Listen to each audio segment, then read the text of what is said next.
ദൈവത്തിൻ്റെ ഏറ്റവും പരിശുദ്ധമായ നാമം മഹത്വപ്പെടുമാറാവട്ടെ. ഇന്നത്തെ ചിന്തയ്ക്കായി തിരഞ്ഞെടുത്തിരിക്കുന്ന വേദഭാഗം വിശുദ്ധ യോഹന്നാൻ എഴുതിയ സുവിശേഷം 11-ാം അധ്യായം അതിൻ്റെ 25-ാമത്തെ വാക്യം. യേശു അവളോട്, ഞാൻ തന്നെ പുനരുദ്ധാനവും ജീവനുമാകുന്നു. എന്നിൽ വിശ്വസിക്കുന്നവൻ മരിച്ചാലും ജീവിക്കും. ഈ വാക്യത്തിൽ യേശു മരിച്ചുപോയ ലാസറിൻ്റെ സഹോദരി മാർത്തയോടാണ് സംസാരിക്കുന്നത്. മാർത്ത തൻ്റെ സഹോദരൻ്റെ വേർപാടിൽ വിഷമിക്കുകയും ദുഃഖിക്കുകയും ചെയ്യുന്നു. വിശ്വാസത്തിൻ്റെ ശക്തിയെക്കുറിച്ചും പുനരുദ്ധാനത്തിൻ്റെ വാഗ്ദാനത്തെക്കുറിച്ചും മാർത്തയെയും ചുറ്റുമുള്ളവരെയും പഠിപ്പിക്കുവാൻ യേശു ഈ അവസരം ഉപയോഗിക്കുന്നു. ഞാനാണ് പുനരുദ്ധാനവും ജീവനും എന്ന വാക്യത്തിൻ്റെ ആദ്യ ഭാഗം തൻ്റെ ദൈവത്വത്തെക്കുറിച്ചും നിത്യജീവന്റെ ഉറവിടത്തെക്കുറിച്ചും യേശുവിൽ നിന്നുള്ള ശക്തമായ ഒരു പ്രഖ്യാപനമാണ്. പുനരുദ്ധാനം എന്ന് അവകാശപ്പെടുന്നതിലൂടെ അവനിലൂടെ നമുക്ക് നിത്യജീവൻ ലഭിക്കുമെന്ന് യേശു ഉറപ്പിച്ച് പറയുകയാണ്. മരിച്ചവരെ ശാരീരികമായും ആത്മീയമായും ഉയർപ്പിക്കാൻ ശക്തിയുള്ളവനാണ് യേശു എന്ന് ഈ പ്രസ്താവന നമ്മെ ഓർമ്മിപ്പിക്കുന്നു. യോഹന്നാൻ 14:6 യേശുവിൻ്റെ നേരത്തെയുള്ള പ്രഖ്യാപനത്തെയും ഇത് പ്രതിധ്വനിപ്പിക്കുന്നു. അവിടെ അദ്ദേഹം പറയുന്നു, ഞാൻ തന്നെ വഴിയും സത്യവും ജീവനുമാകുന്നു. എന്നിലൂടെ അല്ലാതെ ആരും പിതാവിൻ്റെ അടുക്കൽ എത്തുന്നില്ല. ആത്മീയ ജീവിതത്തിൻ്റെയും രക്ഷയുടെയും ഏക ഉറവിടം യേശുവാണെന്ന് ഈ വാക്യങ്ങൾ നമ്മോട് അറിയിക്കുന്നു. ഈ വാക്യത്തിൻ്റെ 2-ാം ഭാഗം, എന്നിൽ വിശ്വസിക്കുന്നവൻ മരിച്ചാലും ജീവിക്കും എന്നുള്ള നിത്യജീവൻ അനുഭവിക്കുവാനുള്ള താക്കോൽ യേശുവിലുള്ള വിശ്വാസത്തിൻ്റെ പ്രാധാന്യത്തെ അടിവരയിടുന്നു. തന്നിൽ വിശ്വസിക്കുന്നവർക്ക് അവൻ ശാരീരികമായി മരിച്ചാലും നിത്യജീവൻ ഉണ്ടായിരിക്കുമെന്ന വസ്തുതയാണ് യേശു ഇവിടെ എടുത്തു കാണിക്കുന്നത്.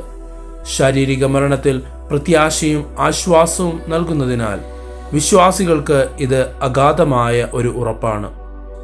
യേശുവിലുള്ള വിശ്വാസത്തിലൂടെ നിത്യജീവന്റെ വാഗ്ദത്തം ക്രിസ്ത്യാനിറ്റിയിലെ ഒരു കേന്ദ്ര വിഷയമാണ്. അത് വിശ്വാസികൾക്ക് ശക്തിയുടെയും പ്രോത്സാഹനത്തിൻ്റെയും ഉറവിടമാണ്.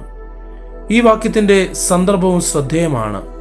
പ്രിയ സുഹൃത്തായ ലാസർ മരിച്ചപ്പോൾ വളരെ ദുഃഖത്തിൻ്റെയും വിലാപത്തിൻ്റെയും സമയത്താണ് യേശുവിൻ്റെ ഈ പ്രഖ്യാപനം.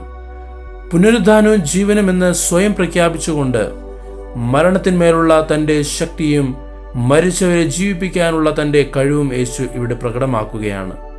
ഇത് ലാസറിൻ്റെ അത്ഭുതകരമായ പുനരുദ്ധാനത്തിന് വേദിയൊരുക്കുകയും ചെയ്യുന്നു. അത് പിന്നീടുള്ള അധ്യായത്തിൽ സംഭവിക്കുന്നു.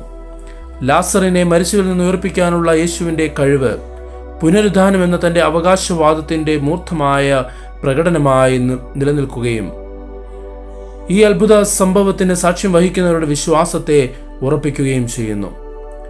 ഈ വാക്യത്തിൻ്റെ പ്രതീകാത്മകത വളരെ ആഴമേറിയതാണ്. പുനരുദ്ധാനവും ജീവനും എന്ന യേശുവിൻ്റെ അവകാശവാദം മനുഷ്യരാശിയുടെ നിത്യജീവന്റെ ഉറവിടവും എന്ന നിലയിലുള്ള അവൻ്റെ പങ്കിനെ പ്രതീകപ്പെടുത്തുന്നു. പുനരുദ്ധാനത്തിൻ്റെ ചിത്രം ക്രിസ്തീയ വിശ്വാസത്തിൻ്റെ കേന്ദ്രമാണ്. കാരണം അത് പുതിയ ജീവിതത്തിൻ്റെ പ്രത്യാശയെയും മരണത്തെ മറികടക്കുന്നതിനെയും പ്രതിനിധീകരിക്കുന്നു. ജീവൻ എന്ന് അവകാശപ്പെടുന്നതിൽ ജീവൻ നിലനിർത്തുന്നവനും ദാതാവും എന്ന നിലയിലുള്ള തൻ്റെ പങ്കിനെ യേശു ഊന്നി പറയുന്നു. യേശുവുമായുള്ള ബന്ധത്തിലൂടെ മാത്രമേ നമുക്ക് ലക്ഷ്യവും പൂർത്തീകരണവും നിത്യജീവനും കണ്ടെത്തുവാൻ കഴിയൂ എന്ന ആത്മീയ യാഥാർത്ഥ്യത്തെ ഈ പ്രതീകാത്മകത അടിവരയിടുന്നു.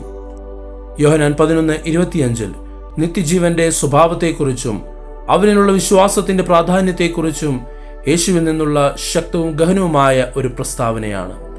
അത് ക്രിസ്ത്യാനികൾക്ക് ആശ്വാസവും പ്രത്യാശയും പ്രദാനം ചെയ്യുന്നു.